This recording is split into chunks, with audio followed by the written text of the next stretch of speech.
autoridades presentes, senhoras e senhores, boa noite.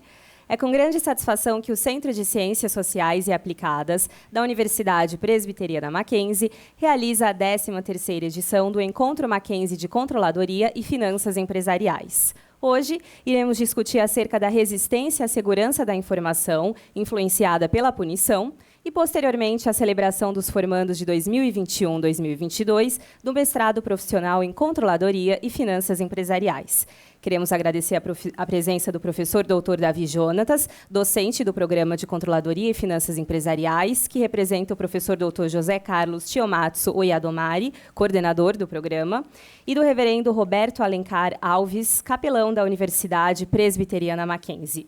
Agradecemos também ao palestrante, o aluno de doutorado profissional em Controladoria e Finanças Empresariais da Universidade Presbiteriana Mackenzie, Sérgio Apolinário, Account Delivery Manager para empresas nacionais e multinacionais, que irá apresentar o painel Resistência à Segurança da Informação, influenciada pela punição, e dos moderadores, os alunos de doutorado profissional em Controladoria e Finanças Empresariais da Universidade Presbiteriana Mackenzie, Alexandre Nunes Hernandes, vice-presidente de operações da Softec do Brasil, e Márcio Quadros Lopes dos Santos, empreendedor no uso de tecnologias e desafio de negócios, bem como a todo o público, aos alunos e docentes que nos acompanham neste auditório. O Mackenzie foi fundado por missionários presbiterianos, como uma instituição confessional, cuja missão é educar e cuidar do ser humano, criado à imagem de Deus, para o exercício pleno da cidadania em ambiente de fé cristã reformada. Portanto, iniciamos nossas solenidades e eventos com um momento devocional de reflexão e oração a Deus, que, nesta ocasião, será realizado pelo capelão universitário, reverendo Roberto Alves de Alencar. Reverendo, boa noite.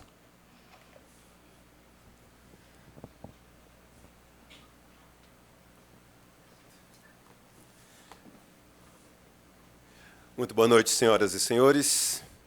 Privilégio muito grande partilhar esse tempo. Trago o abraço e o cumprimento do reverendo Dr. Robinson Grangeiro Monteiro, o chanceler do Mackenzie. Queridos, é sempre bom falar em festa. Festa é um tempo gostoso de falar. A Bíblia já diz que festa realmente é algo que alegra nosso coração e a nossa alma.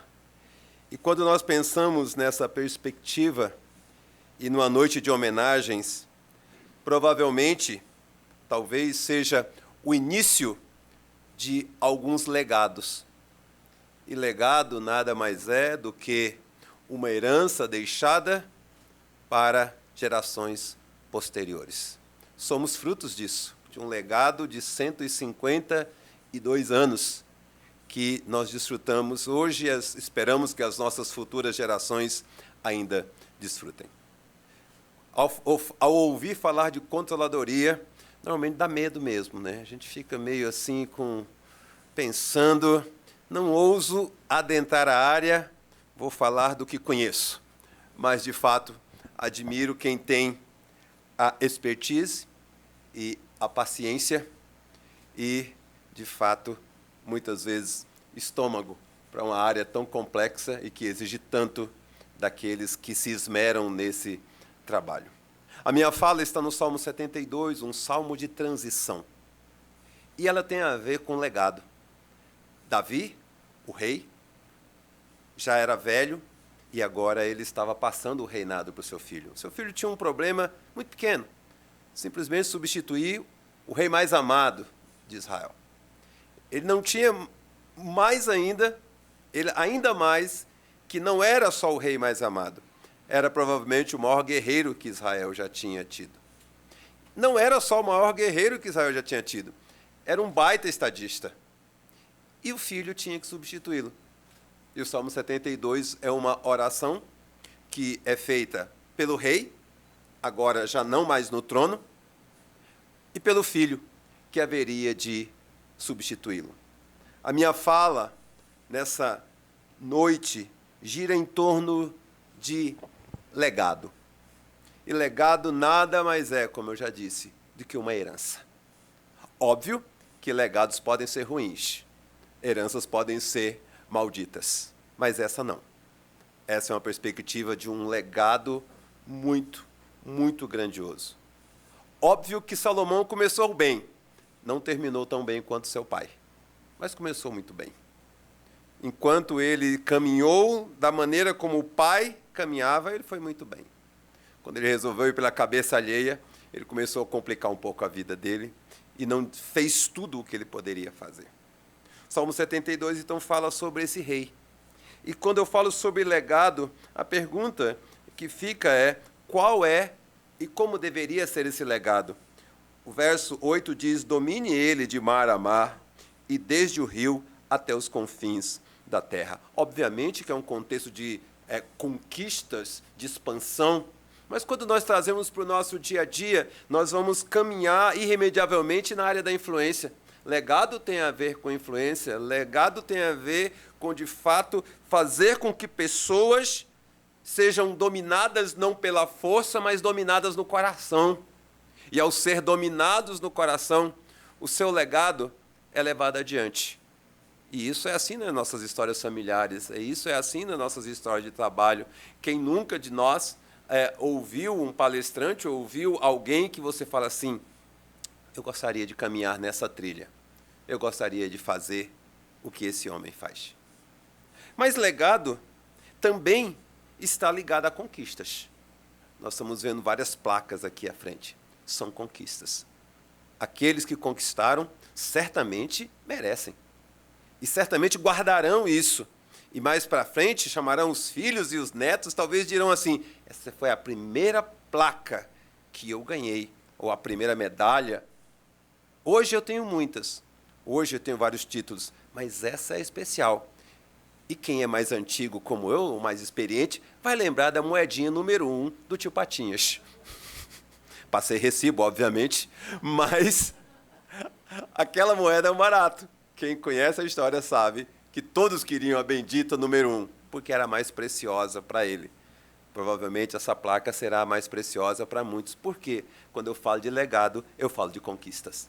O texto diz: curvem-se diante dele os habitantes do deserto, e os seus inimigos lambam o pó, e todos os reis se prostrem perante ele, todas as nações o sirvam. Lógico que a linguagem é uma linguagem de guerra, lógico que a linguagem é uma linguagem não tão polida, mas, obviamente, a conquista aqui, ela tem muito mais a ver, mais uma vez, com influência aos corações, do que, propriamente, subjugar. Quem tem legado não precisa subjugar ninguém. Quem tem história não precisa subjugar ninguém. Porque, de fato, se conquista pelo coração. E é possível que eu e você tenhamos pessoas que nós falaríamos assim: eu seguiria essa pessoa de graça. Ela não precisaria me pedir absolutamente nada. Outro dia, na entrega de um prêmio, a bola de ouro, Benzema olha para Ronaldo e diz: eu sou seu fã. Se você estivesse no meu time, eu ia para a reserva. E não reclamava. Eu também iria para a reserva do Ronaldo. Mas é o reconhecimento, é a conquista pelo coração. E para finalizar, legado está ligado a respeito e honra. Uma pessoa de legado é uma pessoa respeitada e honrada. E o texto nos diz: paguem-lhe tributos os reis de Tarsis e das ilhas. Os reis de Sabá e de Sebá lhe ofereçam presentes. Ninguém naquela época chegava diante de um rei sem um presente. Ainda isso é repetido nos dias atuais. Levam-se medalhas, levam-se algumas coisas, mas naquela época levavam-se tesouros. Mas muito mais do que isso, um legado nos atrai para o campo da honra e do respeito. Jesus já vai nos dizer do que adianta um homem ganhar o mundo inteiro e perder a sua alma. Do que adianta você ter muitos tesouros e não ter o mínimo de respeito daqueles que o servem. Absolutamente nada. Quando eu falo de legado, essa história não aponta para Salomão somente. Ela aponta para alguém maior. Ela aponta para aquele que Paulo diz assim: sede, pois, os meus imitadores, como eu sou de Cristo. Paulo diz: não me imitem porque eu sou bom. Me imitem porque eu imito alguém que é infinitamente maior e melhor do que eu. Alguém possuidor de um legado que nos faz estar aqui falando dele, que nos faz aqui lembrar da obra de Jesus na cruz por cada um de nós. Senhores e senhoras, que Deus os abençoe muitíssimo. Que o legado de vocês perdure. Um legado amplo, um legado de conquistas, um legado de respeito e honra, um legado que reflita um legado ainda maior na sua história, que é caminhar e seguir o autor e consumador da vida, o Senhor Jesus Cristo. Oremos. Obrigado, Senhor, por esse privilégio de partilhar a verdade do Teu Evangelho. Obrigado por falar da herança e do legado de Cristo Jesus, que nos direcionou, que nos abençoou, que nos transformou e mudou o curso da história. Obrigado por cada um que aqui esteve durante essa semana. Obrigado pelos alunos que serão, de fato, homenageados. Essa conquista certamente marcará vidas e corações, e que seja, de fato, a primeira de muitas outras que virão. Que as famílias celebrem essa vitória, que as famílias se alegrem com os homenageados, que a palestra que será proferida seja maravilhosa, que nos impulsione e que nos faça a cada vez mais entender esse mundo no qual estamos inseridos. Mas que jamais nos esqueçamos do direcionamento da palavra de Deus, que faz com que o Mackenzie, ao longo de 152 anos, seja, de fato, uma instituição, muito mais do que uma instituição educacional, que faz do Mackenzie, há 152 anos, um grande milagre para o Brasil e para o mundo. Essa é a nossa oração, abençoando a todos, pedindo graça, pedindo capacidade, habilidade, competência e excelência a cada um aqui presente, no nome que está e reina sobre todo nome, nome santo, precioso e maravilhoso de Jesus, que vive e reina eternamente. Amém. Deus abençoe, meu muito obrigado.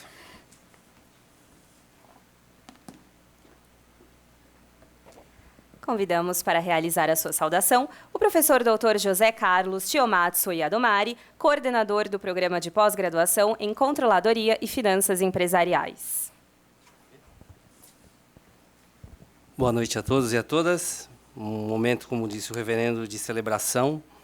Então, é um agradecimento aqui, uma singela homenagem a vocês que se titularam nesse ano de pandemia, 2 anos de pandemia, com muito sacrifício, lutaram, resistiram, sobreviveram, né? Tiveram os perrengues, mas tiveram o suporte também dos familiares, dos padrinhos, né? Dos cônjuges e dos professores, que também ajudaram vocês a chegarem até aqui, né? Então, esse é um momento importante, um momento, uma singela homenagem, é só uma plaquinha, mas que é com muito coração, muito amor que nós entregamos. Isso também é um reconhecimento aqui da nota 5 que nós tivemos, né? O nosso programa teve agora um reconhecimento pela nota 5, e a nota 5 é esforço do trabalho de muita gente, né? Então, acho que o nosso desafio aqui é grande, com muita humildade a gente vai continuar o barco aqui, vocês estão convidados a voltarem, né? Os titulados, né? Os familiares, se os titulados quiserem voltar para o doutorado, vocês, por favor, deixem, né? Você vai mais um pouco, ainda tem um doutorado pela frente, né? Mas é com muita alegria, então, satisfação dizer que é uma honra aqui a universidade recebê-los, né? Receber o corpo docente, a comissão organizadora. Temos uma palestra aí do Apolinário, também muito boa. E não vai demorar muito também no Apolinário, porque o pessoal quer celebrar também. Fica a dica, hein? Mas já botei pressão nele para ele ser bem conciso. Mas obrigado, muito boa noite para todos.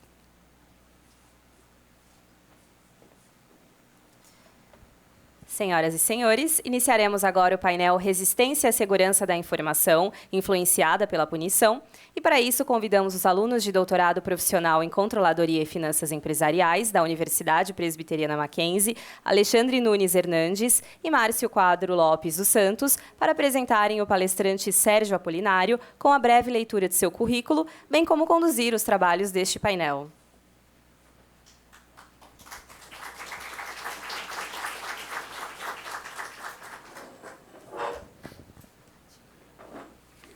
Boa noite a todos, obrigado, prazer estar aqui.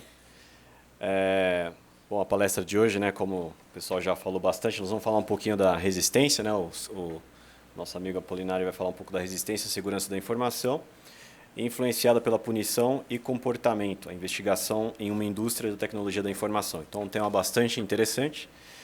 Vou chamar o Sérgio Apolinário. O Sérgio Apolinário, ele possui mais de 19 anos de experiência aí na carreira de tecnologia, já de forma progressiva e multidisciplinar, atuando como consultor, gerente de projetos, gerente de melhoria de processo, compliance e principalmente segurança da informação, Security Officer, né?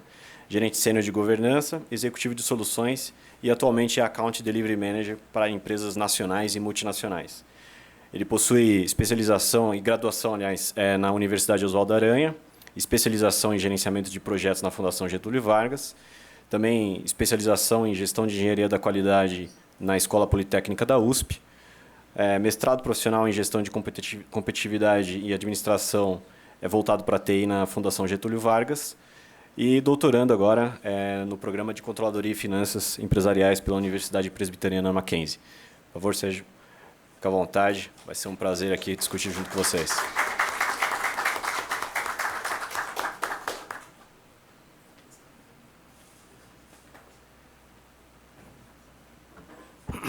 Boa noite a todos. Primeiramente, obrigado pela oportunidade, professor Yaldomari, professor Davi, vocês pelo tempo de disponibilidade também, aos moderadores. E, se me permite, reverendo, pegar alguns pontos muito importantes da sua fala do livro sagrado, que vai totalmente de encontro com alguns slides que eu tenho para apresentar.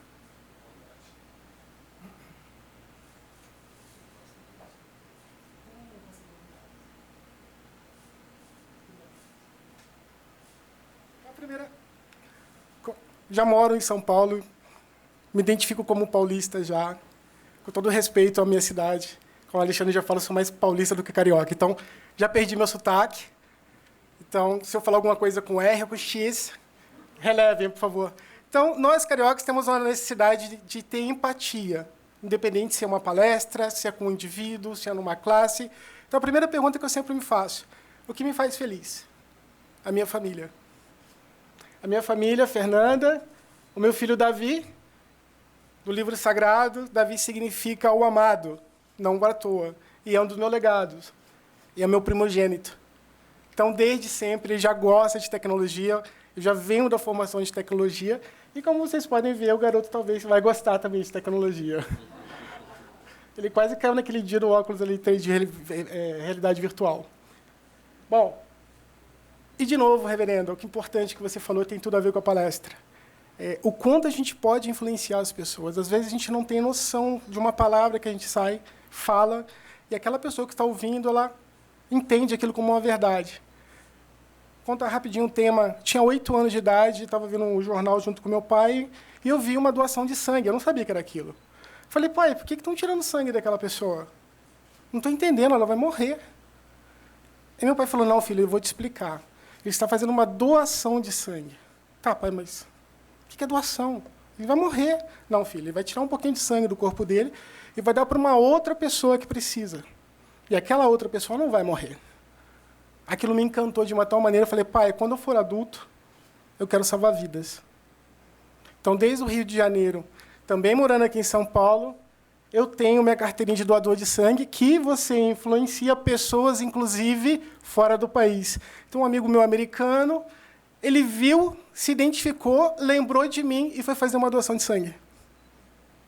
Então, quantas pessoas a gente não pode salvar somente gastando um pouquinho do nosso tempo, reverendo?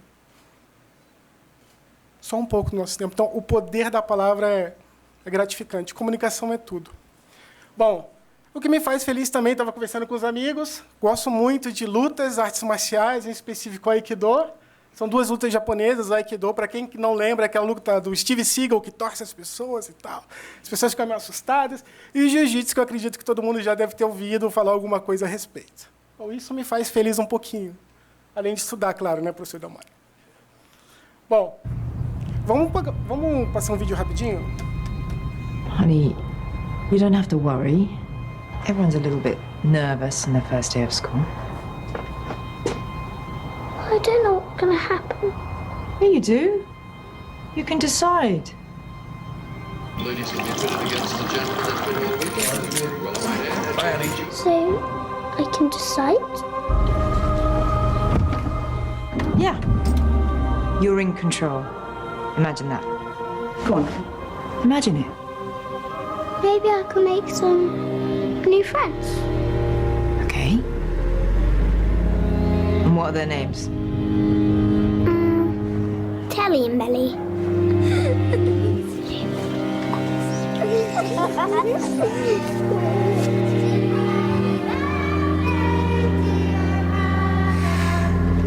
morning. This is 96. I'm gonna spend every lunchtime with them for the next 100 years. Oh, really? 100 years is a long time. Well, at least as long as we can then.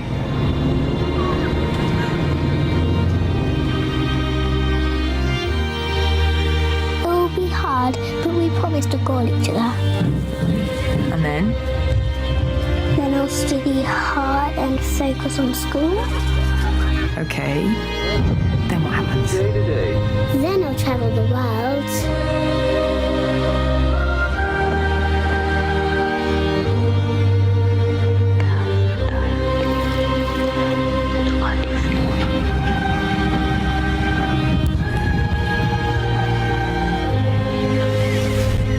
Do you want to come with me, Mum? Oh, I don't think you'll be alone. I'm sure you'll meet somebody nice along the way. What do you mean? Nothing. Carry on.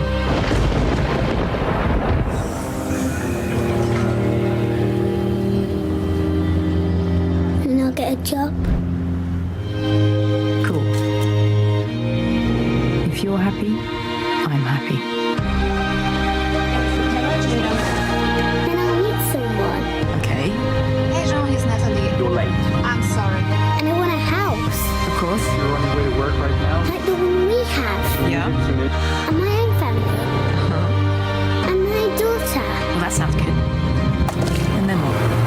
And I can sing.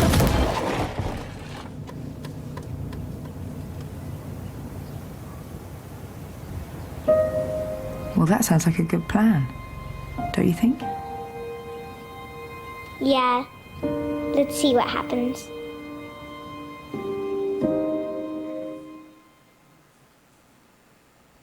Se envolveram no filme, né? Se envolveram, né? Se relaxaram. Alguns de vocês, na hora do freio, fizeram assim, o outro fica... Mas essa é a ideia. Para fazer uma palestra bem simples, bem leve, bem tranquila, a gente tem empatia. Então, a tecnologia está a nosso favor. E a gente vai ver hoje sobre segurança da informação. Vocês vão entender um pouco mais de tecnologia. Não precisa ser expert em tecnologia para entender um pouco sobre como a gente pode nos resguardar em algumas informações importantes. A gente vai decorrer e vocês vão notar. Enquanto uma menina estava preparando um café para ir para o trabalho, a outra estava uma mãe preparando uma filha que tinha uma vida toda pela frente. E aquela vida provavelmente tinha sido interrompida. E por um ato irregular de trânsito que é conhecido, a tecnologia salvou aquela menina, salvou aquela criança. Essa é uma história com um final feliz, mas nem todos são assim. E depende muito da gente. A gente vai entender um pouco mais disso no decorrer da palestra. Tudo bem? Bom, como já foi falado algumas vezes sobre o título, né? A resistência e segurança da informação influenciada pela punição. Punição, a gente lembra nossas mães que falam, você vai ficar de castigo. Algum, na nossa época, tomava chinelada também, faz parte do jogo, mas hoje em dia está um pouco mais difícil. E a investigação é uma indústria de tecnologia da informação. Aqui a gente vai falar rapidamente sobre o porquê foi feita uma pesquisa. Essa pesquisa eu fiz na Getúlio Vargas, defendendo um mestrado. A gente vai fazer um pouquinho de fundamentação teórica, porque nós, acadêmicos, temos que nos basear com rigor científico. Não adianta você apresentar alguma coisa sem uma base, né? Sem comparação não tem sentido. O modelo de pesquisa, análise de resultados, discussões e conclusões. Bom, de onde inicia toda a pesquisa? De uma prática, um problema prático que eu vivi. Quando o diretor de Security Office, o que faz? Ele cuida de todas as informações da empresa. Só que, normalmente, a empresa não tem só as informações dela. Tem informações de outros clientes também guardados com ela. E não importa onde estão guardados. Todo mundo já deve ter ouvido falar da nuvem. Ninguém sabe onde ela está. Mas a nuvem tem em algum lugar e está guardando alguns documentos de vocês. Então, a primeira pergunta é, o que isso na literatura científica está em ênfase, né? A crista da onda, entre aspas, que não vai sair mais dessa onda. É um fato. Essa pesquisa que eu fiz para o Web of Science mostra a quantidade de artigos gerados anualmente sobre esse tema segurança da informação. Vocês podem ver que a tendência, acredito que seja crescer cada vez mais. Bom, e por que, então, eu fiz essa pesquisa? Porque, primeiro, a gente acho que nunca viu a mudança de informações que hoje as empresas estão sofrendo, sendo bombardeadas. Olha, eu não estou falando de Twitter, não estou falando de Facebook, não estou falando de nada. Estou falando de informações voltadas para trabalho. A gente nunca foi influenciado tanto, de uma maneira tão rápida, uma abundância de informações. Muitos comparam informações com dados, vamos chamar dados de petróleo. Eu tenho minha observação. Petróleo, se você extrair, você não faz nada. Você precisa fazer um tratamento químico para chegar no derivado que você precisa. A informação é o mesmo processo.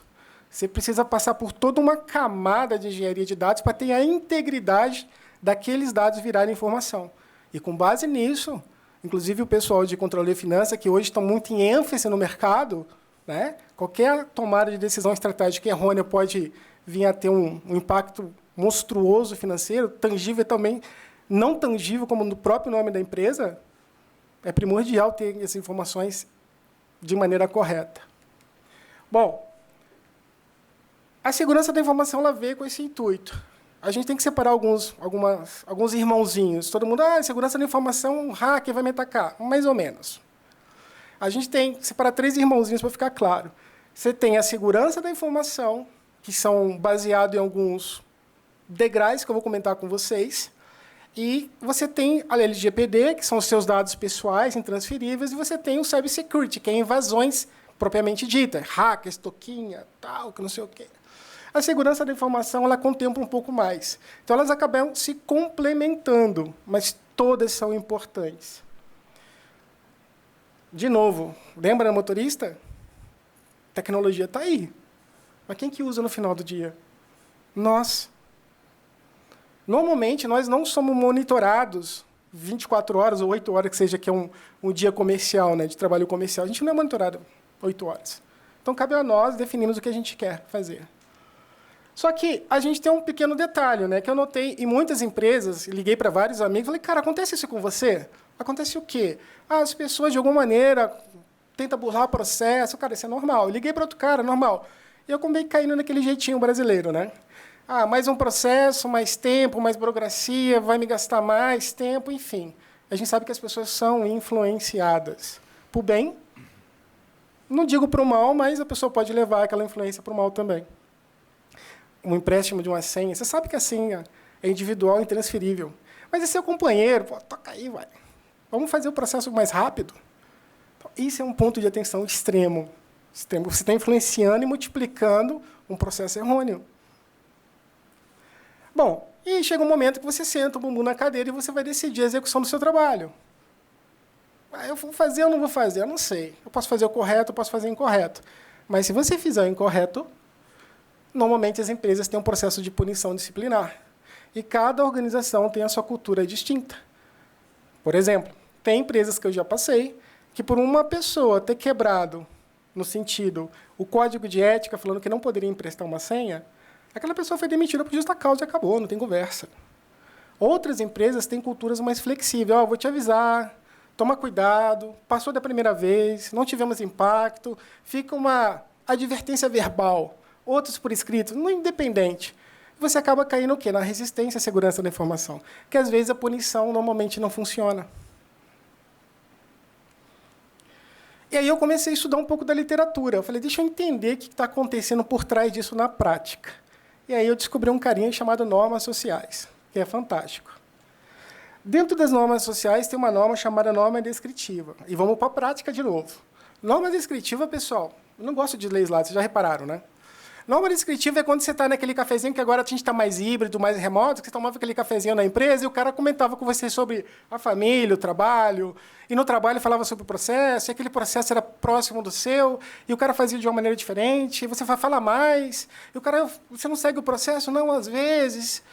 Às vezes você segue o processo? Cara, ninguém está vendo, vamos seguir aí. Isso aí é burocrático, cara. O pessoal de segurança da informação só quer atrapalhar a nossa vida. Ninguém vai descobrir. E você fica com aquilo na cabeça, naquele cafezinho, naquele bate-papo. Só que isso, de uma maneira direta ou indireta, são que grupos perto de você estão tomando como uma verdade. Não quer dizer que seja a sua verdade, mas você já foi influenciado de uma maneira indireta. Bom, isso está na tua cabeça. Em contrapartida, a gente vai com normas morais. Normas morais, ela trabalha muito crenças, as suas crenças, os seus valores, o que você aprendeu, o que é certo e o que é errado. Então é importante saber o que é certo. E o que é errado são o código de ética da empresa que você trabalha. Existem políticas, procedimentos, diretrizes, código de ética. E a sua moral, você tem que saber se você vai ou não atender aquela determinada execução do processo. Isso é importante. Então, é aquele momento que você está sentado na cadeira e você vai fazer ou não aquele determinado processo. Só que, em contrapartida, se você fizer alguma coisa errada, você sabe que tem um processo de punir, como toda empresa. Você vai punir aquela pessoa, advertência verbal, não verbal, vai ser justa causa ou não vai? Ela pode acontecer. E na literatura tem três subdivisões. Ela pode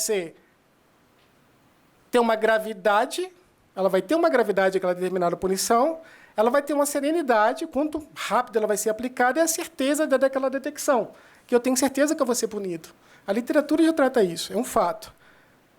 Então, mas será que se eu for punido, eu vou continuar na empresa ou não? Então, a gente sabe que em alguns casos sim, em alguns casos não, isso fica muito aberto. Em contrapartida, você tem o que? A resistência à segurança da informação. De novo, é um novo processo, tem que fazer, precisa seguir o procedimento. Só que nós, como pessoas, já temos uma originalidade de não seguir processo, criar uma resistência. Normalmente, a personalidade de uma pessoa ela adquire até os 7 anos. Então, é importantíssima essa parte. Depois, o caráter daquela pessoa, a personalidade dela, você não muda nunca mais. O que você muda é o comportamento. A personalidade você não muda mais. Só que dentro dessa punição e a resistência, você tem a personalidade daquela pessoa, que pode ou não ser alterada. Você tem o contexto a qual ela está envolvida. Por exemplo, você tem que, todo mundo já passou, tenho certeza, tem que criar uma senha com 10 caracteres, maiúsculos, minúsculos, com números, e também com arrobazinho, uma exclamação, um caractere especial. Quem já não passou por isso? Todo mundo, pô, mas fazer isso mesmo, vamos colocar 1, 2, 3, 4 e já era, o nome do meu aniversário, da minha esposa, o nome do meu filho, já foi. Então, esse é o contexto. Você tem a personalidade, você tem o contexto em geral e você tem a resistência.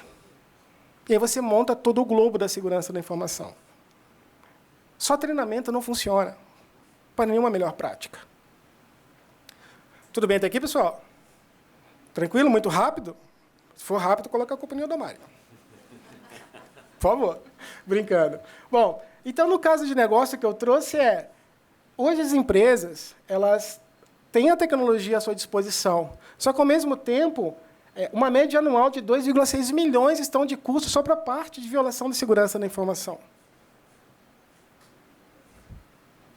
E o gap teórico, eu consegui encontrar 2 autores nos Estados Unidos que eles fizeram uma varredura em algumas empresas e aplicaram um modelo, o mesmo modelo que eu apliquei no Brasil. E o resultado deles foi extraordinário. Cara, aqui está tudo beleza. Tá, mas ele não levou em consideração que a cultura americana é diferente da cultura brasileira. São coisas diferentes. A gente, de novo, sabe, aquele jeitinho brasileiro. Inclusive, eu desenvolvi um artigo e submeti para um journal exatamente sobre esse gap. Peguei esse resultado da minha pesquisa, que foi diferente da pesquisa original, e coloquei no meio a nossa cultura do jeitinho brasileiro, aquele bypass básico. Cumpri o processo às vezes dá, às vezes não dá, eu dou um jeito. Jeitinho brasileiro. E essa questão de pesquisa foi a resistência à segurança da informação sobre punição e normas morais, né, e normas descritivas, elas realmente influenciam a pessoa a ter mais ou menos resistência à segurança da informação no final do dia. Então, a punição me influencia, as pessoas me influenciam, a minha crença me influencia, eu vou ser punido, isso vai me influenciar? No final do dia é isso. É isso que eu testei, é isso que eu analisei. Bom, isso aqui é um modelo de pesquisa. Eu não quis entrar muito em estatística, mas aqui é o seguinte. Você tem do lado esquerdo alguns autores da literatura científica. Lembra que eu falei sobre a gravidade? A gravidade é um negócio estupendo. Eu fui descobrir que gravidade, certeza, celeridade, que está ligada à punição, eu aprendi com minha mãe me batendo. Não pula, eu pulava. Então, toma, você vai apanhar agora. Mas, na verdade, isso veio da biologia, uma coisa louca isso aqui. Mas eu tive que aprofundar na literatura científica para trazer o conceito e entender se era aplicável ou não. Então, do lado esquerdo, você tem a punição e você tem a certeza. O quanto elas interagem com a norma descritiva e as normas morais. E quanto isso afeta, no final do dia, a resistência à segurança da informação, que é o último desenho, a última bolinha do lado direito. Então, a gente começa a trabalhar aí já a parte científica, não apenas a parte mais teórica.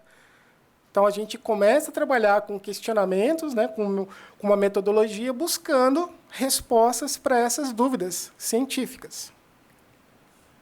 Bom, no final do dia, deixa eu ver se eu pulei um. Pulei. Aqui é parecido. No final do dia, o que acontece? Eu, ainda mais em época de pandemia, todo mundo teve vários problemas, e a gente sabe que receber perguntas para responder não é muito legal. A gente não tem muito tempo. Então, a gente também tem que aguardar e respeitar o espaço de todo mundo. Então, a gente fez essa pesquisa em uma empresa, de todas as colaborações, de todos os departamentos, de todos os níveis, de todas as posições, para saber o comportamento de cada um. E, no final do dia, será que essas ligações, que são as hipóteses, será que a gravidade da punição afeta a norma moral daquele cara? Então, na prática, estou sentado com o bumbum na cadeira, vou fazer uma execução, vou fazer errado. Eu não me preocupo com a gravidade da punição ou não? A certeza. Será que eu vou ter... não tenho certeza se eu vou ser punido ou não. Será que isso afeta? De que maneira, matematicamente, a gente trabalha esse contexto, né? A modelagem de equações estruturais, que não é o tema, não é o foco aqui, ela trabalha com essa parte de fatores, né? Equações estruturadas, bootstrapping, e ela vai te dar o resultado de cada indivíduo que respondeu àquela pesquisa sem vieses. Então, no final do dia, a gente conseguiu entregar a seguinte informação. Bom, para a primeira hipótese, a punição por violar as políticas, ela está positivamente ligada às normas descritivas? Ela foi suportada. Estatisticamente, quando a gente pega uma amostragem, eu tenho que comprovar estatisticamente que aquela amostragem é mínima para eu poder ter um resultado estruturado. Então, ali fala assim, a gravidade da punição está relacionada positivamente às normas descritivas. Então, ela confirma, eu estou por violar, eu vou violar, e é um fato. A gravidade da punição, também por violar, está positivamente ligada às normas morais? Aí ele já fala que não.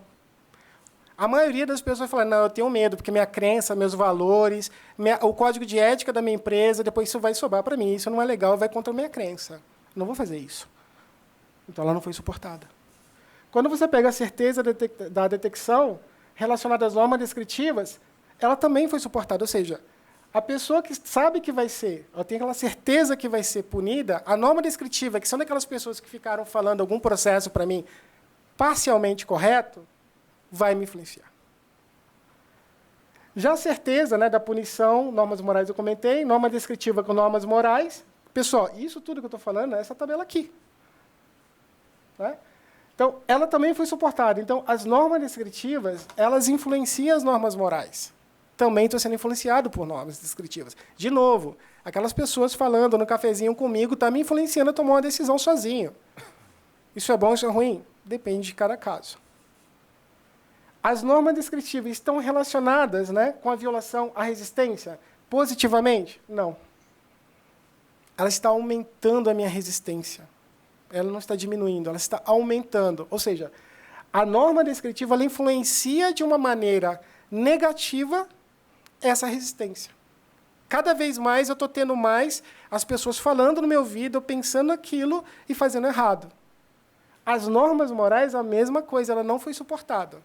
Mesmo o cara, sabendo que tem as normas morais, tem um código de ética, tem as diretrizes, tem as políticas, tem os procedimentos, ele vai fazer errado. Vocês lembram que eu falei para vocês que também essa pesquisa foi rodada a primeira vez nos Estados Unidos? Lá nos Estados Unidos foi o contrário. Lá ele falou, não, cara, aqui as normas descritivas, as normas morais, reduzem a probabilidade de alguém violar essa parte, a segurança da informação. Troca de senha sem procedimento correto, empréstimo de senha, documentos sem assinar, documentos fora do padrão, infraestrutura frágil, tudo isso, lá eles conseguiram comprovar que aqui sim tem uma influência positiva. No Brasil já foi diferente. Então a gente começa já a perceber essa diferença cultural.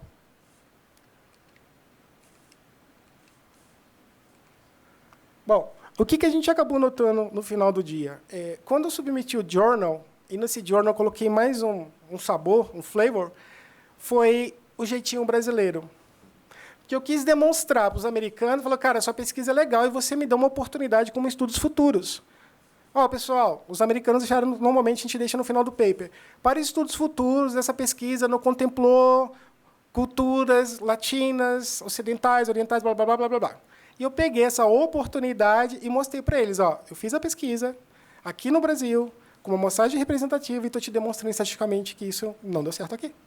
E estou te falando um dos motivos aos quais pode ter acontecido. E eu pedi essa revisão dos próprios autores para o journal. E aí ele está em submissão, vai fazer 1 ano agora, em novembro, se me falha a memória, 1 ano vai fazer agora. Eles retornaram um paper, falando, cara, de 10 revisores, que tem um processo muito rigoroso, de 10, 8 falaram, cara, está excelente o resultado. 2 falaram, ó, tem que olhar mais esse, esse e esse ponto. Então, esse e esse ponto, que são 2, estão 1 ano já, esse processo. Porque o journal é bem um fator de impacto relevante, né, para publicação acadêmica. Mas, no final do dia, esse resultado mostra o quê? Que os funcionários predispõem a ser influenciados por outros funcionários ou grupos, afetando diretamente em uma decisão que poderá ser errônea, mesmo tendo uma consciência e obrigação moral de executar os processos do sistema de gestão da segurança da informação. Eu consegui constatar isso aqui no Brasil. Aí vocês devem estar se pensando assim, será que eu faço isso ou não? Aí fica cada um de vocês, né? Um monte de bolinha pensando aí. E isso acontece em todas as empresas, pessoal. Não é essa empresa que eu fiz a pesquisa, não é do outro, não é do fulano. Empresa só troca de nome. Depende do nível de maturidade dela, você tem uma resistência menor. Mas são anos de cultura, são anos de trabalho aí em cima disso. A contribuição prática, né, a gente colocou algumas organizações, seus gestores, eles precisam refletir sobre esse resultado do estudo, né, é o primeiro passo, precisa entender o conceito japonês. Se eu não entender que eu tenho um problema, nunca vou resolver a causa desse problema. Eu escuto muito pessoal falando, eu tenho que resolver o problema. Não. Tem que resolver aquela ponte que caiu. Tá, quem te garante que não vai cair de novo? Aí, de novo, os orientais nos dando um pouquinho de aula. Para você fazer um trabalho correto, você tem que descobrir a causa do problema, a causa daquele efeito, e não tentar resolver o problema. Hoje, né, não metendo em política, mas então vou resolver o problema tal, mas quem me garante que a curto, médio prazo aquele problema não vai voltar a acontecer? Ninguém garante. Então, a causa tem que ser tratada, mas eu tenho que entender que existe um problema. Se eu não entender que esse problema existe, não tem sentido. É o que a gente chama, entre alguns casos, métrica de vaidade. Né? O cara está lá no Twitter, tem um monte de coraçãozinho, isso aqui vai me fazer vender muito. Não vai te fazer vender muito. Não é bem por aí. Analisar o aspecto cultural dos funcionários, né, dentro de um mesmo grupo, e cultura pessoal. A gente não implementa do dia para a noite, de um ano para o outro. É um processo demorado. Você envolve pessoas, não é matemática. Tem todo um trabalho doloroso, disciplinar para ser feito. É a contribuição teórica que os resultados dessa pesquisa contribuíram para o avanço na literatura da segurança da informação, pelo fato de ser sido desenvolvido aqui, né, na América Latina, onde encontrou situações diferentes do estudo realizado nos Estados Unidos. Então, aí você tem uma realidade e que eu tenho outra. Que me garante que na Coreia não vai ter outra? E assim sucessivamente. Então, esse estudo foi importante, ele está sendo avaliado, e, com base nele, que eu vou dar mais um saborzinho, vou chegar uma tese, trabalhando com inteligência artificial, RBT, trabalhando um pouquinho com economia comportamental também. Vai ficar bem interessante. Cadê o Odomário, por favor? 5 minutos antes. Ó. Militar é assim, pessoal. Militar, só existe um conceito. Você marcou uma reunião, ou você está atrasado, ou você está adiantado. Esse é o conceito militar. Você nunca está no ponto. Ou você está atrasado, ou você está adiantado. Aqui tem algumas referências, depois esse material vai ser disponibilizado para vocês. Eu acredito que é isso. Tentei ser o mais sucinto possível, mas, claro, sem entrar muito em cálculos, etc. Espero ter atingido o objetivo de vocês. Tá bom?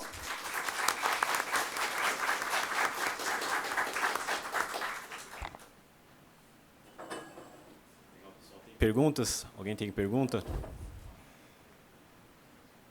Alguma curiosidade?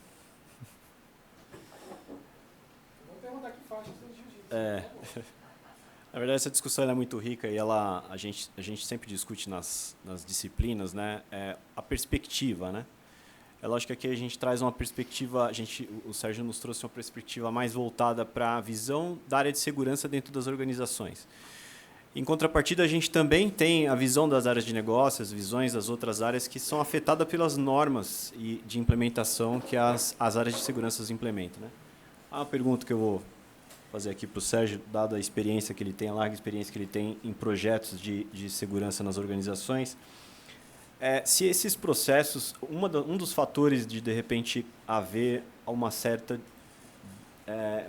quebra de regras, né? Quebra de protocolos, e cada uma em seu nível de criticidade. Né? Uma é um compartilhar de um acesso, outra é o compartilhar de uma área, de documentos, enfim. Tudo acaba sendo uma quebra de protocolo.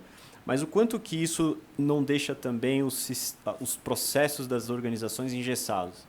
Visto que hoje o volume de informações, como você mesmo comentou, ele é grande, né? Então, às vezes, uma tomada de decisão exige olhar vários aspectos, vários documentos, várias áreas, vários acessos, e, às vezes, fazer tudo aquilo seguindo as normas implementadas vai causar certa letargia, que, consequentemente, o negócio perde tempo por conta disso. O quanto que essa conexão entre a preocupação de segurança de uma organização e também não deixar ela engessada para que seja fácil e prático da gente também usar no dia a dia, você percebe aí que tem influência nesse processo de estudo que você fez? Excelente pergunta, Márcio. Antes de falar sobre agilidade, o processo burocrático, a gente tem que ter em mente a seguinte situação. Independente se um processo é ágil, ele ser burocrático, sempre uma empresa ela pode ter uma ameaça. E essa ameaça pode se tornar uma vulnerabilidade. E essa vulnerabilidade pode deixar o meu ativo da informação totalmente exposto. Então, imagina vocês de controladoria e finanças com um relatório estratégico. E esse relatório estratégico, por alguma maneira, vaza. São informações confidenciais. Sentir a dor de cabeça que a pessoa vai ter? Provavelmente vai ser mais um profissional disponível no mercado. Então, assim, o primeiro ponto é esse. Atualmente, o processo como a ISO, né, falando de ISO, que é as best practices, falando sobre segurança da informação, existem duas normas. Existe a 27001, que é onde as organizações são certificadas. Então, vem uma auditoria externa e certifica que a instituição XPTO ela está apta a ter um certificado, e isso gera o quê? Mais uma melhor competitividade no mercado. Isso não quer dizer que é melhor, porque hoje isso aí é o feijão com arroz. Quem não tem, está atrasado. Se está atrasado, não tem mais competitividade tão grande assim. Então, esse é o primeiro ponto. A 27001 é para isso. A 27002 aí entra no processo burocrático. Porque quando você vai implementar a norma, você não implementa, por incrível que pareça, pela 27001, que é o número que a ISO deu para ela, de segurança da informação, que é de 2013, agora vai vir a de 2022. Ela tem a 27002, a 27001 fala o quê? Isso. A 27002 fala como? Assim. E a empresa entende aquilo, os responsáveis pela área de segurança começam a desenvolver os documentos, né? Os procedimentos operacionais padrão, ou o SOP, Standard Operation Procedure. Só que isso é muito burocrático. É muito burocrático. Além de ser burocrático, é demorado, né? E as pessoas não têm muito aquela vontade de fazer. Tem que fazer. Então, hoje o mercado, como ele está agindo? Primeiro que a ISO já reconheceu com algumas oportunidades de melhoria. Na última versão, agora foi melhorado bastante. Quando você olha a ISO, olha um documento, você tem uma ata de reunião. Tá, essa ata de reunião está guardada, que você fez com a sua diretoria. Ela é uma informação, mas ela é confidencial. Ela não é confidencial. O que ela é? Não sei, qual a classificação? Não se sabe. Porque o processo não foi cumprido, as pessoas não foram capacitadas. Então, a confidencialidade, a integridade, a disponibilidade é o coração da ISO. Para isso, tem um processo burocrático, que o mercado já entendeu que, com o método de projetos ágeis, né, que não é moda, isso é fato, já vem pelo menos aí nos últimos 12 anos o pessoal cada vez mais discutindo sobre projetos ágeis, estão fazendo uma revisão dos processos, que não é que os processos estão errados. Eles são penosos, são longos. Então, a ISO também deu uma olhada nisso, conseguiu cortar. Quando você olha, por exemplo, um plano de Disaster Recovery Plan, você está trabalhando, caiu um caminhão com substância química na estrada, ninguém pode nem mais passar, nem ir, nem voltar. Como é que a sua empresa faz para funcionar? Naquela época que não tinha um remoto. O Disaster Recovery Plan trata disso, e isso é um item da ISO. Criptografia, mesma coisa. Gestão de ativo, mesma coisa. Gestão de incidente, mesma coisa. É um processo complexo, mas eles estão agora adaptando. As auditoras, né, os auditores que vêm agora, que também são auditados pela própria ISO, eles já entenderam esse recado. Então, eles estão reformulando toda a estrutura, deixando como sugestões. Então, as pessoas que são da área estão falando, se eu tenho, por exemplo, hoje, em média, de 22 a 26 páginas de um determinado processo, ela está ficando hoje com 12. Então, está agilizando um pouco mais esse processo, sem perder o conceito, que é a confidencialidade, a integridade e a disponibilidade das informações. Vocês lembram que 4 semanas atrás, uma determinada emissora foi hackeada? Aquilo é um tipo de... É um malware. E o ransomware foi o que foi atacado. Você, de alguma maneira, por exemplo, você está lá no teu e-mail, um e-mail suspeito, mas te deu aquela vontade de clicar. É o phishing. Você clicou numa armadilha. Todos os seus dados são criptografados, você não trabalha mais. E ele se multiplica pela rede. Eu tenho um amigo que a esposa dele trabalhava numa grande indústria farmacêutica. Grande, segunda maior, falando a nível global. Ela ia todo dia para a empresa, pediram para ela ir, mas ela ficava sentada na frente do computador. Ah, mas ela não podia fazer o treinamento? Não, o computador estava travado. Centenas de pessoas. Centenas. Esse é um outro tipo de ataque. Mas lembra, a segurança da informação é uma coisa, cybersecurity é outra coisa. E esse processo é dividido em áreas, né? Você já acha que o Alexandre quer falar também uma pergunta aí para a gente dar uma... A dúvida que sempre gera, né, está relacionada com o elo mais fraco, né? O ser humano, ele é o elo mais fraco nessa cadeia, nesse processo de segurança da informação. Então, não é só empréstimo de senha, mas também acesso a páginas, acesso a vários elementos aí de tecnologia. Como uma organização, e qual o tempo que dura um projeto de estruturação da segurança de informação para uma empresa? Não considerando apenas a questão do treinamento ou capacitação, mas considerando todos os elementos de processo, tecnologia e capacitação. Quanto tempo e quais seriam as melhores estratégias para a gente implementar segurança de informação numa organização? Não, perfeito. Perfeita a pergunta, Alexandre. A resposta vai ser de consultor. Depende. Depende por quê? De várias variáveis. Eu não sei qual o grau de maturidade aquela empresa tem em segurança da informação. Então, a primeira coisa é fazer o quê? Um assessment. Deixa eu entender qual o nível de segurança da informação a tua organização hoje está. Então, eu faço esse assessment. Com base nesse assessment, eu falo, ok, você está nesse nível. Entre 1 e 5, você está no nível 3. Ok. Outras podem estar em nível 0. Mas, independente do nível que elas estejam, a gente precisa começar de algum ponto, de alguma partida. A partir desse nível de maturidade identificado, você já começa a gerar o quê? Estratégias especificamente que a própria norma já traz para a gente, alinhadas com o planejamento estratégico da empresa, para poder complementar esse ciclo. Então, vamos colocar isso na prática? As empresas que... Levanta a mão para mim, por gentileza, quem tem a empresa, trabalha na empresa que é certificada ISO 27001. Levanta a mão, por favor. Tem alguém? Não. Ninguém? Interessante, né? Ok. Quando você tem uma certificação de uma segurança da informação, assim como qualquer outro treinamento, de qualquer outra prática de controladoria de finança, você recebe um treinamento. Tá, e depois? Acabou. Quem vai estar avaliando se aquele teu tempo, que tem um custo que a empresa está pagando, realmente gerou um valor agregado para aquela solução proposta? Isso não é só para a segurança da informação. Na segurança da informação, especificamente, acontece no mínimo 1 a 2 vezes por ano. Então, vem uma capacitação sobre Security Awareness, que é a conscientização da segurança, e o cara é treinado. Depois ele anda solto. E aí, quem que pode diagnosticar isso? A auditoria interna. A auditoria interna vai lá, faz as perguntas, vê que você não cumpriu o processo e te dá uma não conformidade. E a segunda, e a mais perigosa de todas para a empresa certificada, vem a auditoria externa. Vem e também te pega de vários processos falhos que você não cumpriu. E aí você corre o risco de perder uma certificação importante para a organização. O meu trabalho, Alexandre, É uma excelente pergunta de novo, porque a minha tese vai de encontro com o que você está falando. Não basta apenas capacitar, não basta apenas mudar a cultura. As pessoas têm que ter um outro mindset. E aí eu quero colocar, né, essa necessidade no mercado, que é você unir inteligência artificial com mensagem específica para o perfil individual de cada pessoa, verificar se as normas sociais ainda possuem influência ou não, para poder diminuir a resistência. Como é que a gente vai colocar isso na prática? Seu nome é? Seu? Robson. Qual é o seu time? São Paulo. Ok.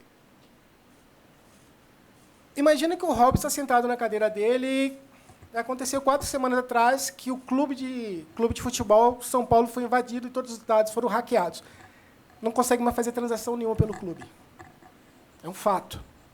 Mas passou o tempo, conseguiram resolver o problema. Até aí não mexeu em nada com ele, concorda? A partir do momento que a gente começa a mandar, que a gente chama normalmente de nudges, que é uma observação que você induz a pessoa a falar, ó, você tem essas oportunidades. Você tem a maneira A e a maneira B de fazer. Então, você tem uma arquitetura de escolha que você pode induzir a pessoa a fazer o processo correto, mas a decisão final é dela. Então, imagine esse senhor recebendo algumas notificações de inteligência artificial falando que o time dele foi hackeado e isso levou um prejuízo de tantos sócios. Olha a influência. Quando ele for sentar de novo com o bumbum na cadeira e for fazer aquele processo, e for tentar fazer o processo errado, ele vai puxar exatamente o perfil dele. Fala, poxa, aconteceu isso com o meu clube. É um cara, não quero fazer isso para a minha organização. Se aconteceu isso com o meu clube e eu tenho que pagar pelo meu clube, eu não quero que a minha empresa sofra também. Então, nota como é que muda o conceito. Só treinamento não te garante... No fundo, a gente está falando um pouco de conscientização, né? Conscientização. De conscientizar. E, principalmente, uma coisa que você comentou aí na interação, principalmente dessa questão de deixar os processos menos engessados, é a aproximação entre as necessidades de segurança com a área de negócio. Porque o que a gente vê, e aí a gente já conseguiu ver em alguns cenários, de uma complexidade muito grande de normas e, de uma certa forma, ela é descompassada com as necessidades de regras de negócio, né? Então, isso gera a resistência, que o trabalho pontuou bem, e essa burlada de processo, né? Então, acho que o grande ponto aí do que você está falando é, principalmente, a junção aí dessas normas e regras, porque a gente sabe que a segurança, principalmente na pandemia, ela se tornou obrigatória. Se já era obrigatória antes, agora se tornou mais ainda, porque os processos ficaram mais digitais, então abriu um leque muito grande de frentes, né, de portas, né, digitais, como também oportunidades de melhorias, né, de processos de empresas. E aí eu vejo com um grande ponto aí de intersecção é a junção das normas, né, das políticas de segurança em geral, porque mesmo quem não tem política de segurança ISO 27000 implementada, com certeza tem alguma política implementada dentro da organização que ela olha essas ISOs ou esses frameworks de segurança como um padrão, porque acaba sendo um padrão em referência a ser seguido, né? Mas, de uma certa forma, existe um gap aí entre esse desejo de cada um de nós estar mais apto em cuidar da segurança, até do nosso próprio celular, né? Que hoje em dia tudo outro dia eu estava vendo uma discussão do pessoal falando o seguinte, olha, roubaram o celular de uma pessoa, tinha lá os e-mails, através desse e-mail consegui mandar um e-mail para dentro da empresa e ali tinha um phishing. Isso através de um celular que foi roubado na rua, né? Então isso é uma engenharia social complexa, né? E é esse meio que a gente vive, de uma certa forma afeta tanto a gente como indivíduos, como também as organizações. Então é interessante ver esses avanços. É um assunto de uma certa forma chato, mas ele é necessário, né? Alguma pergunta, pessoal? Vamos lá. Eu vou dar uma pergunta. Eu queria justamente impulsionar um pouco. Eu não tinha, assim, você chegou a fazer algum estudo do sistema bancário, além de segurança, que passei aí há 15 dias atrás com um problema que eu nunca imaginava que os bancos estivessem tão vulneráveis, tá? E através de uma informação conseguida pelo INSS, o indivíduo conseguiu abrir 2 contas do meu nome e ter 3 cartões de crédito. E assim, depois que eu fui falar com o próprio gerente da agência que abriu a conta, né, ele acabou ficando assim todo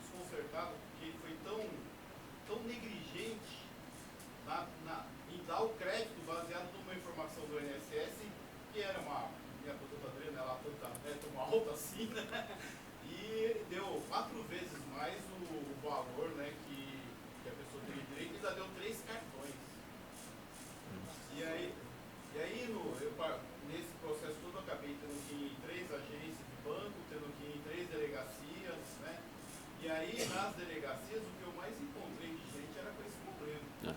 E a maior parte deles eram com pessoas aposentadas, com informações vazadas da Previdência, né? E, assim, eu fiquei assim abismado. E a facilidade, bom, por um lado, a facilidade que me pagaram, né? Porque, assim, sem eu levar mais nada, eu era o verdadeiro e aparecia ali. Então dava a impressão que eles já sabiam que aquele era o falso.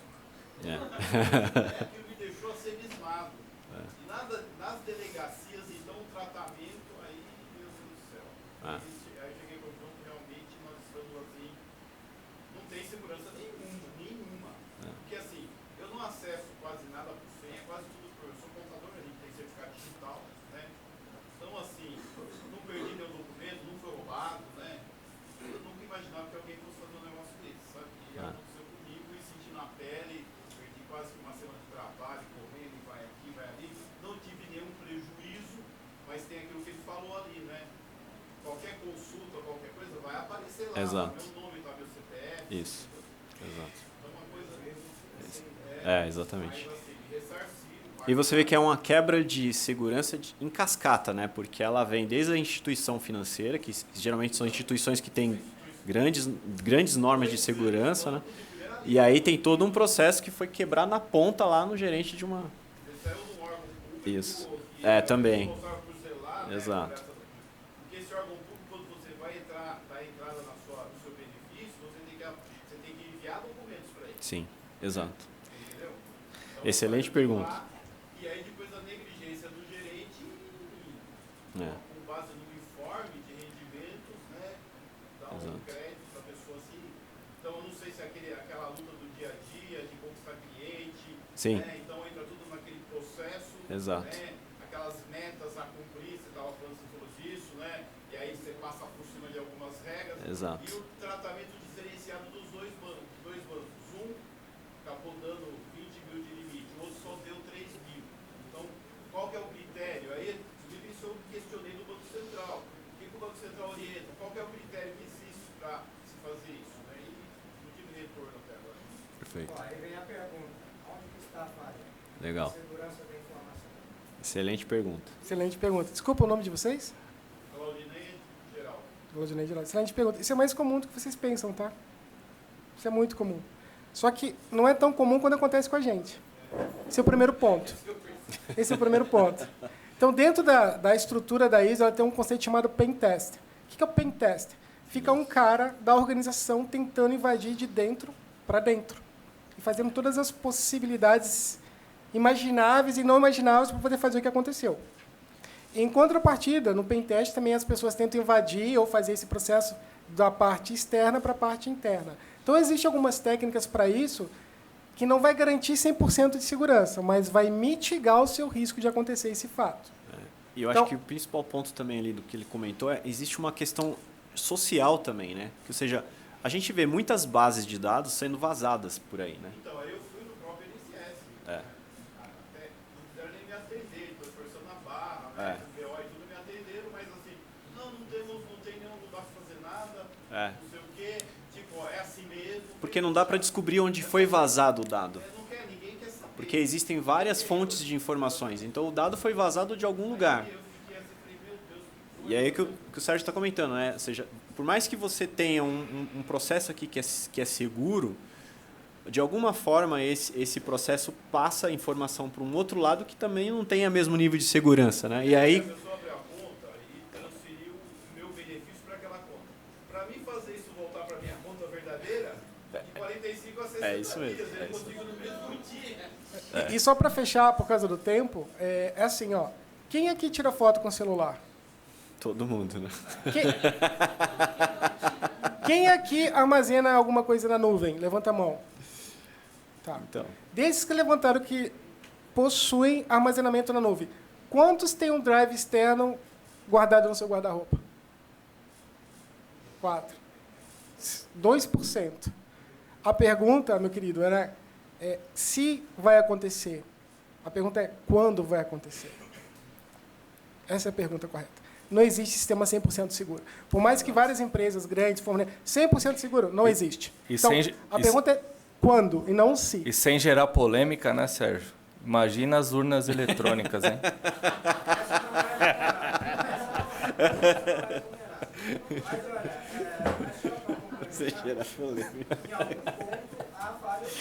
Sim, mas é porque o ser humano está envolvido em todas as pontas, né?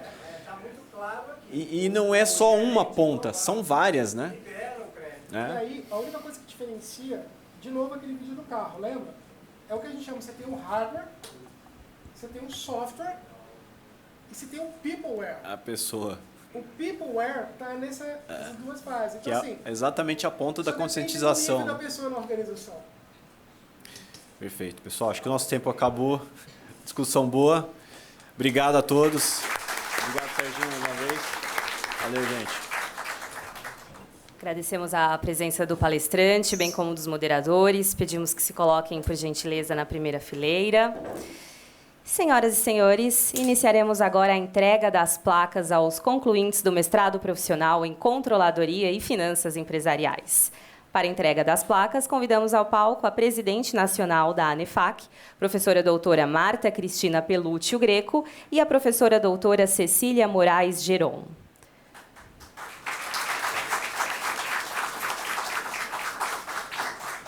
Com o trabalho sob o título Profissionalização dos Clubes de Futebol, convidamos a aluna Ana Cristine Marinheiro Centeno.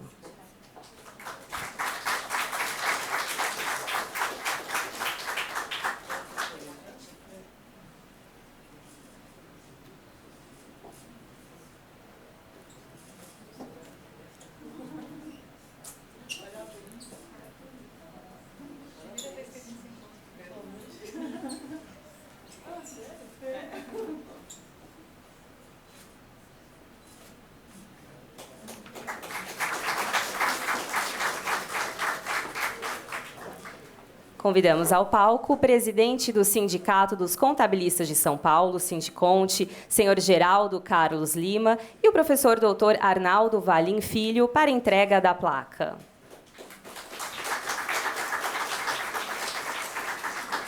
Com o trabalho sob o título Efeitos da divulgação sobre capital intelectual no fenômeno de underpricing nos processos de abertura de capital de empresas, uma abordagem por machine learning, convidamos a aluna Bruna Pasqualin Tonon.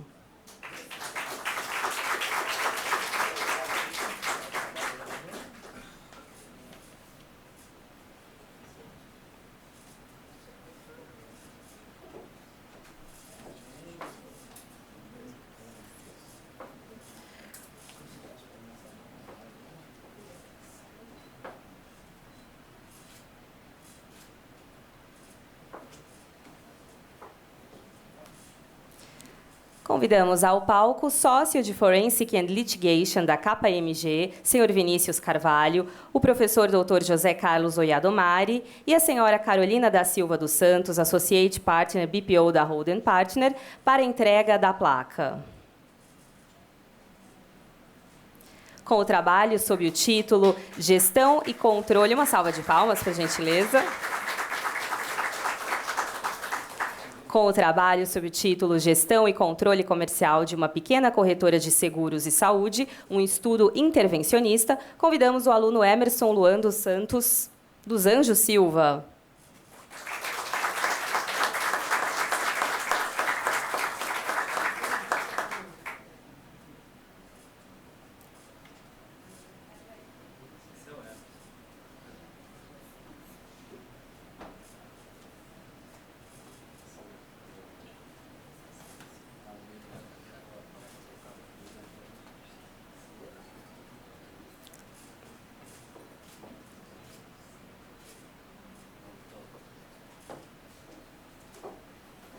Agradecemos a presença do senhor Vinícius Carvalho e do professor Oyadomari. Convidamos ao palco a sócia e gestora técnica da Universidade Corporativa da Bordim, senhora Magali Iório Abdo Braga, o professor doutor Henrique Formigoni, que está representando a professora doutora Ana Maria Hux Valentini Coelho César, e a professora doutora Liliane Segura, para entrega das placas.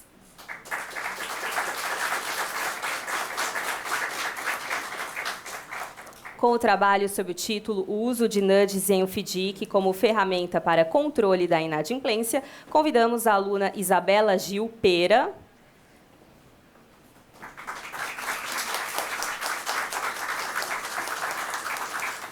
E com o trabalho sob o título, afinal, o que é contabilidade comportamental? Um estudo bibliométrico mapeando a produção científica na área, convidamos a aluna Juliana Moura Vilas Boas.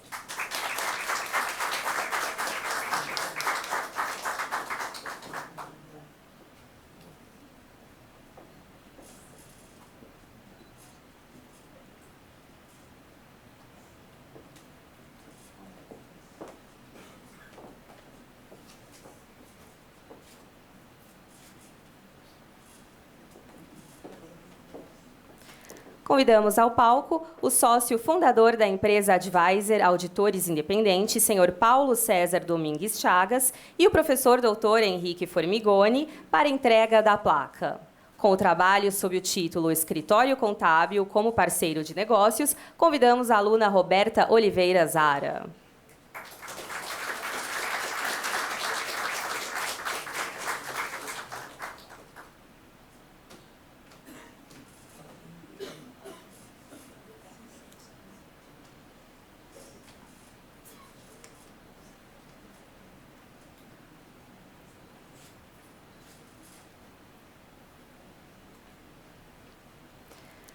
Convidamos ao palco a sócia da empresa PPIC Auditoria e Consultoria, senhora Adriana Cristina Pino Volesnik, e a professora doutora Ana Lúcia Fonte Souza Vasconcelos, para a entrega das placas. Com o trabalho sob o título...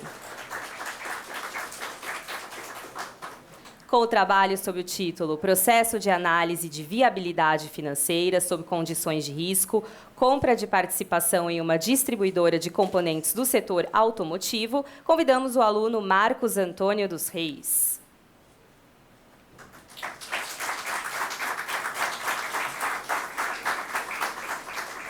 E, com o trabalho sob o título Processo de Implantação e Manutenção do SEBAS para Entidades do Terceiro Setor, também convidamos o aluno Roberto Reinhardt Júnior.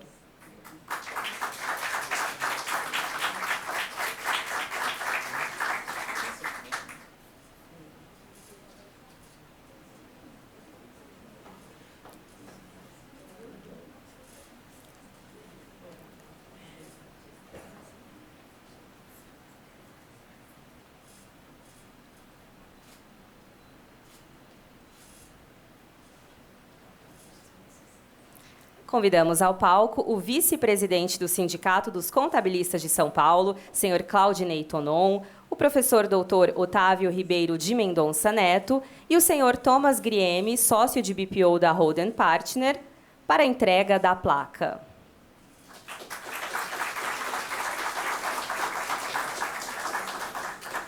Com o trabalho sob o título Implantação de Planejamento Estratégico em uma Empresa Familiar de Antecipação de Recebíveis, convidamos a aluna Natália Traverzin Figueira Michelini.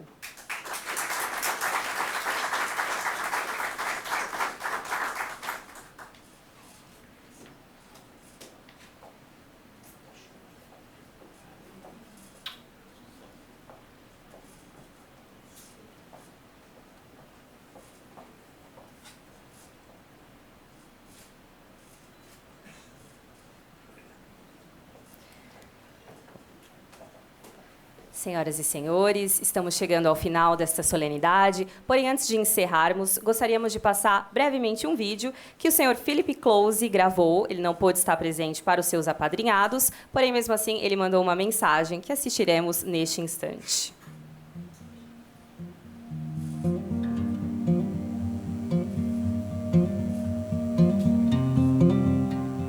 Boa noite a todos.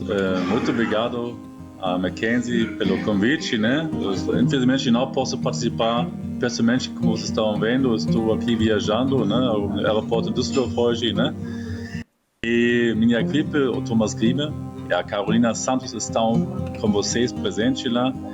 E eu quero agradecer a oportunidade para participar nesse milestone da sua carreira e quero passar convite, né? Após minha volta em São Paulo, estou agora viajando aqui em Europa até novembro, né? Vai ter alguns eventos sobre as eleições, né? E depois após tudo isso, eu quero convidar vocês na nossa rede, sede regional, que fica ao lado da Câmara do Comércio Brasil-Alemanha, né? Para um bate-papo, um cafezinho. Então, minha assistente vai entrar em contato com vocês para marcar esse encontro e até lá eu desejo para vocês uma ótima noite, um ótimo evento, até em breve. Valeu. Boa noite. Tchau, tchau.